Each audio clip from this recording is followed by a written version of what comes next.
नवरात्रि का उपवास और भूखी सास। सास ने पकड़ ली थी नवरात्रि के उपवास रखने की जिद। 9 माताओं के लिए 9 दिन व्रत रखूंगी। मैया की भक्ति में शक्ति है। मैया हमारे परिवार को अपना आशीर्वाद जरूर देंगी। लेकिन अपना शरीर तो देखिए माँ जी, आपका एक पाँव घर में रहता है और एक पाँव डॉक्टर के यहाँ। फिर से बीमार हो गई तो जय माता दी के साथ राम नाम सत्य भी। अरे राम राम राम, कैसी बातें कर रही हो बहू। राम नाम सत्य हो मेरे दुश्मनों का। मुझे व्रत रखने से मत रोको बहू। वरना देवी माँ नाराज हो जाएंगी। नहीं, तुम्हारी सासु माँ नाराज हो जाएंगी। अरे पर माँ, भूखे क्यों रहना है? देवी माँ थोड़ी ना चाहती होंगी कि उनके भक्त भूखे रहें। और आपकी तो सारी मनोकामना पूरी हो चुकी है ना माँ। लालच है बेटा, लालच बुढ़ापे में भी खत्म नहीं होती। अरे तुम चुप करो जी। तुम्हारी भी उम्र है भक्ति भाव करने की। ज्यादा बड़बड़ की ना तो तुमसे भी उपवास रखवा लूंगी। हाँ। अरे रौद्र रूप क्यों धारण कर रही हो मेरी माँ। रख लो व्रत। ठीक है माँ, बस अपनी हेल्थ का ध्यान रखना। अरे उसकी चिंता तुम मत करो बेटा। मैंने टीवी पे देख लिया है कि व्रत में क्या क्या खाने से शरीर में कमजोरी नहीं होती। अच्छा ही है, वरना ऐसा ना हो कि 9 दिन के बाद तुम मैया के द्वार की जगह सीधा हरिद्वार। अरे तुम मुझे हरिद्वार क्यों भेजना चाहते हो? क्योंकि अब तुम्हें मायके तो भेजने से रहा। बाबूजी, क्यों माँ को परेशान करते रहते हो? अच्छा माँ, ये बता दो कि आपको व्रत में खाने के लिए क्या क्या चाहिए होगा। सास के सामने सब हार जाते हैं। माँ के कहे सामान को बेटा लेकर आता है। नवरात्रि का पहला दिन है। नाश्ता कर लो, स्वस्थ रहो, मस्त रहो। मेरा व्रत से ध्यान भंग मत करो। अच्छा ठीक है ठीक है। भूख लगेगी तो मेरी तरफ मत देखना। आई बड़ी। तुम कोई खाना हो जो तुमको देखूंगी। आए बड़े। माँ जी, ये लीजिए आपका फरियाली मिक्सचर। इससे व्रत नहीं टूटेगा। अरे इतना सा? दिन भर भूखी रहने वाली हूँ, थोड़ा तो और ला दे।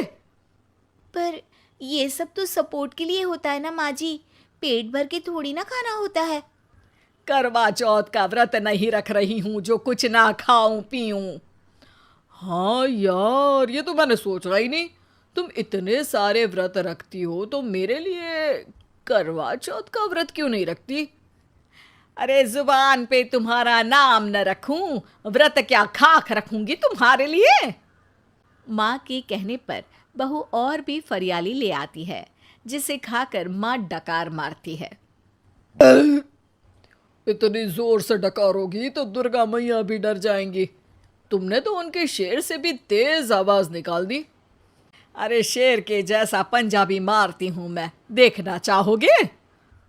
तुम्हें पता है ना, व्रत रखते समय हिंसा वाली बातों से, विचारों से और बुरी चीजों से दूर रहना चाहिए। सही कहा, बुरी चीजों से दूर रहना चाहिए। इसीलिए तो तुमसे दूर जा रही हूं, दूसरे कमरे में। सास ने कई सारी ऐसी चीजें खाई जिनसे व्रत ना टूटे।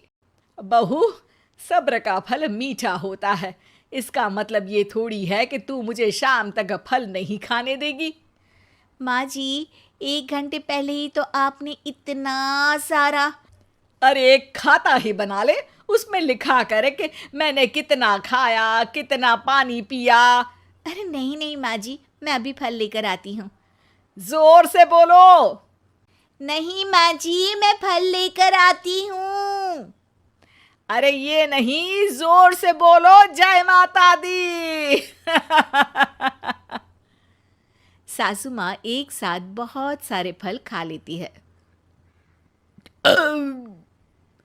माँ जी, इतनी जोर से मैं डर गई। अरे भक्ति की शक्ति की पुकार है। पुकार नहीं, डकार है। हाँ हाँ ठीक है ठीक है। चिप्स और लेकर आना जरा, उससे भी व्रत नहीं टूटता। माँ जी, आज ही सब खत्म हो जाएगा, नाश्ते का ही टाइम है। अरे ठीक है ना बेटा, मैं अब कुछ खाऊंगी ही नहीं, तुझे इतनी तकलीफ है तो। नहीं नहीं माँ जी, मेरा मतलब था कि उपवास में सिर्फ इतना खाना चाहिए जितना शरीर के लिए सही रहे।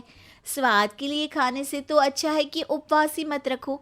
माता जी की कृपा तो वैसे भी बनी ही रहती है। अरे वाह बहू वाह, एक ढोलक और हारमोनियम भी लेकर आना और प्रवचन करने लग जा। श्री श्री 108 बहु ईश्वरी माता। माँ जी, मैं आपके लिए चिप्स लेकर आती हूँ। बहू की सही सलाह को भी सास नजरअंदाज कर देती है। थोड़ी देर में बहू सास को चिप्स लाकर दे देती है। आलू की चिप्स, आहा मजा आ गया। आलू किसी भी सब्जी में चला जाता है। आलू पनीर, आलू पालक, आलू टमाटर, आलू भिंडी और तो और पराठे में भी चला जाता है। वैसे ही इंसान को भी हर स्थिति में आलू जैसा होना चाहिए। थोड़ी देर में वहाँ ससुर जी आते हैं। क्या चिप्स खा रही हो? अरे नहीं जी, दिख तो चिप्स ही रही है। अरे तो पूछ क्यों रहे हो? अरे गुस्सा क्यों हो रही हो? उपवास में गुस्सा नहीं करना चाहिए। और ऐसा तो है नहीं कि सिर्फ तुम उपवास करती हो, हमने भी तो किया होगा कभी। नहीं जी नहीं, तुम तो कर ही नहीं सकते। तुम उपवास में भी भेजा खाओगे और भेजा खाने से उपवास टूट जाता है। अच्छा थोड़ी सी चिप्स मुझे दे दो, मन ललचा रहा है। नहीं, उपवास के लिए है। तुम अपना खाना खा लेना जो भी बने। पूरा दिन सास कुछ ना कुछ खाती रहती है। जैसे ही रात होती है, बस उपवास हो गया, अब मैं खाना खाऊंगी। जो दिन भर से खा रही थी उसको क्या बोलते हैं? बाबूजी क्यों माँ को परेशान करते रहते हो? अरे लड़के, तेरी माँ दिन भर से इतना खा चुकी है कि देश में भूखमरी की समस्या इसी की वजह से बढ़ रही है। और खाने की दिक्कत नहीं है, कितना भी खाए लेकिन सेहत इधर उधर होती रहती है। कुछ ऊपर नीचे हो गया तो तेरी माँ खाने के बाद हाथ धोएगी और तू अपनी माँ से हाथ धो बैठेगा। अरे इत्तू सा तो खाया था, उपवास भी ना तोड़ू क्या? ठीक है, नहीं खा रही बस। अरे बहू तुम ही बताओ, ये इत्तू सा मतलब कितना खाया है इसने? ना जी ना, मैं कुछ नहीं बोलूँगी। खाना दे रहे हो या नहीं, या 9 दिन बिना जल के उपवास रख लूं?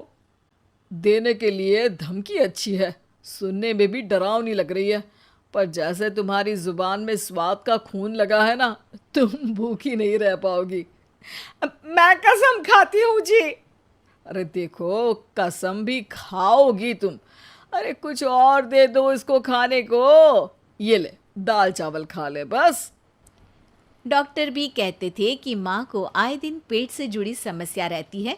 बस इसी के लिए घर वाले पहले उन्हें उपवास नहीं करने दे रहे थे, लेकिन जब उपवास करने दिया तो माँ ने इतना फरियाली खाया कि घर वालों की चिंता बढ़ा दी। और जैसा कि घर वालों को डर था, अगले दिन उनकी तबीयत खराब भी हो गई। डॉक्टर को बुलाना पड़ा। अरे जितनी बार आप बीमार होते हो उस हिसाब से तो मुझे एक क्लिनिक आपके घर में ही खोल लेना चाहिए। या फिर क्लिनिक में ही इनका एक अलग कमरा बनवा देते हैं डॉक्टर साहब। बाबूजी, पिताजी, मेरे जनक, क्यों हमेशा मजाक करते रहते हो? डॉक्टर साहब, माँ का पेट खराब है। क्या खाया था? जो मिला जो दिखा सब कुछ। अरे बस भी करो जी। बस तो तुमको करना था खाते वक्त।